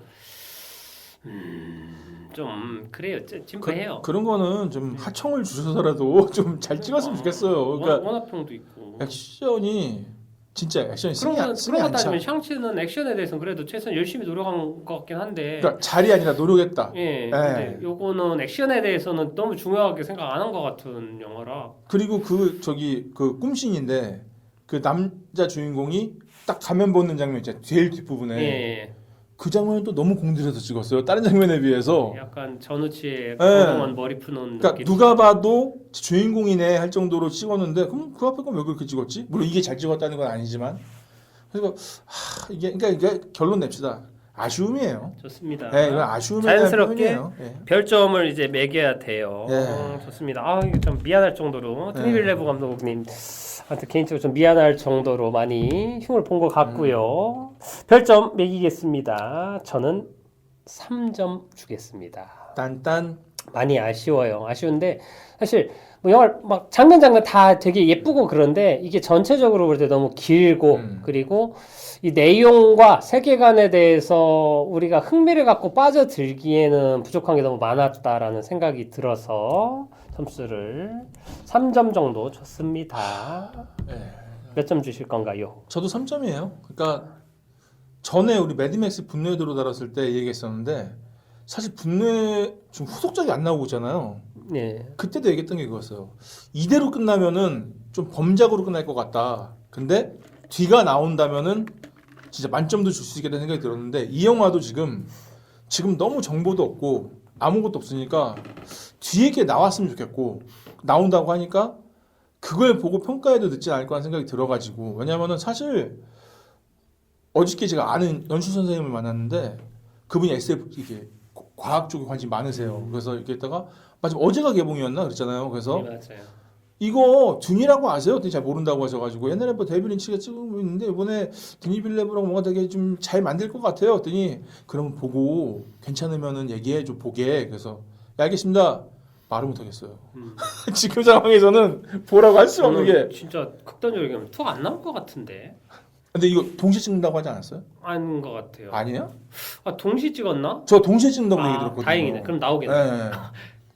그랬겠죠. 네. 참 이게 따로 찍기에는 물수가 너무 많으니까. 그리고 따로 찍기엔 너무 삭제 얘기 안 해준 게 많아가지고 맞아요. 아마 근데 찍으면서 헷갈렸을 것 같은데. 옛날에 황금 나침반인가 막 이런 거 있어요. 네, 거대한 네. 프로젝트인데 1편 그 흥행할 거로 생각하고 찍었는데 나중에 2, 3 찍는다고 했다가 1편이 안 나와서 아니 그 퀄리티가 네. 안 좋으니까 2, 3편 없었던 걸로 한 케이스가 좀 있었거든요. 그래서 조심스럽게 근데 뭐 퍼시 잭슨도 2까지 나왔었으니까. 아니 그리고 이것도 뭐 출연진도 있는데 저기 뭐 IPTV에 넘기기 전에라도 개봉은 했으면 찍었다면. 예. 그리고 또 하나 지금 이게 몇 원으로 점 그래서 별점 몇 개예요? 지금 3점이에요. 3점이에요? 왜냐면- 많이 주셨네요. 아 그러니까 사실은 2점인데 나의 바램. 그래도 아. 근데 뭔 내용인지 좀 알자. 이거죠. 그러니까 2 나와라. 내 궁금증을 좀 해소시켜달라. 지금 약간. 이대로 끝나기 너무 억울해. 내가 영화를 본 시간이 너무 억울해. 근데 옛날에 막 그런 영화가 있었어요. 2편을 기대하십시오. 하고서는 안 나온 영화들 꽤 있거든요. 있어요, 할인 있어요. 영화. 네. 그래가지고 그런 것이 지금. 근데 2를 찍었다면 그건 한번 찾아봐야겠네요. 네. 우린 교양 프로니까. 저는 제가 풍문으로 듣기에는 동시에 찍었. 그러니까 근데 상식적으로 봐도 그럴 것 같아요. 반지의 제왕처럼 동시에 이 찍었다. 멤버들 얘기하는 몸값이 거. 나중에 네. 얼마나 오를 게 뻔하니까 그렇죠. 지금 찍어놓는 게 맞고. 그리고 어쨌든 이대로 끝나면 안 돼요. 근데 내가 너무 억울해. 뭐 4,000원 내고 국제에서 봤는데 뭐. 아니 그러니까 뭐. 근데 여기 극장이 싸고 좋네 진짜. 그러니까 좋죠. 생각도 못했네. 예. 이거 일반 극장에 10,000원 넘지 않아요? 넘죠. 12,000원까지도 가죠. 성북구.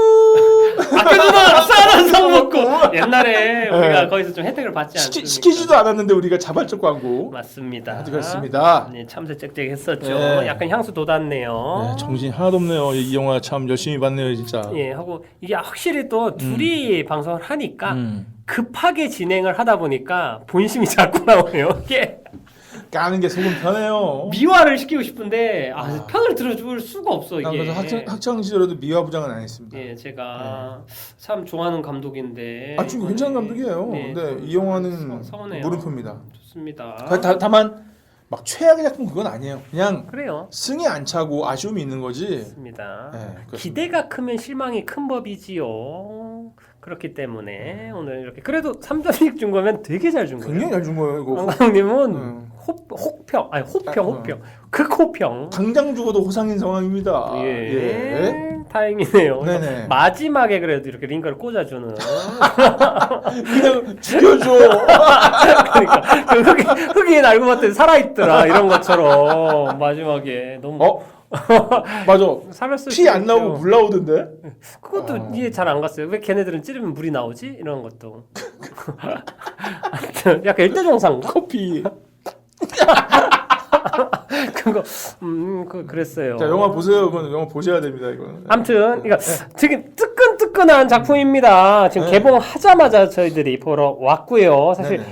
올해 극장 개봉작 중에 가장 기대했던 작품이었어요. 저는 사실 올해 개봉한 작품 이름 라인업 됐을 때 네. 외국 영화에서 가장 기대했던 작품이 이 작품이었기 때문에 상당히 큰 아쉬움을 남기면서 네네. 오늘은 이 정도를 하고요. 그리고 이제 다음 방송에서 할 영화를 골라야 되는데 이번에는 좀 의견을 묻지 않고 제가 좀 강행군으로 좀 밀어붙인 영화가 한 편 있습니다. 영화 제목은 뭐죠? The Way of the School. 예. 학교 가는 길. 웨이! 네. 학교 가는 길이라고요. 한국에서 이 다큐멘터리 영화고 로든가. 예, 이게 올해 개봉을 했었는데 네. 개봉관을 많이 못 잡았고 그리고 개봉을 방해했던 이슈까지 있었던 걸로 알고 있어가지고 상영 금지 가처분 신청이 있었죠. 그것 때문에 관심을 갖다가 정말 보고 싶었어요. 저희도 다루고 싶었는데 못 다루다가 이번 IPTV에 공개가 돼가지고 네네네. 꼭 다루고 싶었던 영화 학교 가는 길을 다음 편에선 다루도록 하겠습니다. 딴딴. 자, 그럼 오늘은 여기까지 하겠습니다. 청취자 여러분들 들어주셔서 감사하고요. 그리고 팟빵이랑 유튜브에 댓글까지 하나 달아주셨더라고요. 그러게요. 감사해요. 감사합니다. 듣고 있어요 님이 달아주셨어요. 아, 그래요? 예, 그분이세요. 아, 그분이 하여튼 감사하고 유튜브로 옮겨 타셨더라고요. 팟빵에서 안 보이시고. 우리 버리고 팟빵 버리고. 좋습니다. 유튜브는 돈이 되니까요. 좋고요. 계속 이렇게 들어주시면 감사하겠고요. 앞으로도 열심히 힘나는 데까지 방송 녹음하도록 하겠습니다. 그럼 여기서 마치겠습니다. 수고하셨습니다. 수고하셨습니다. 쪼호!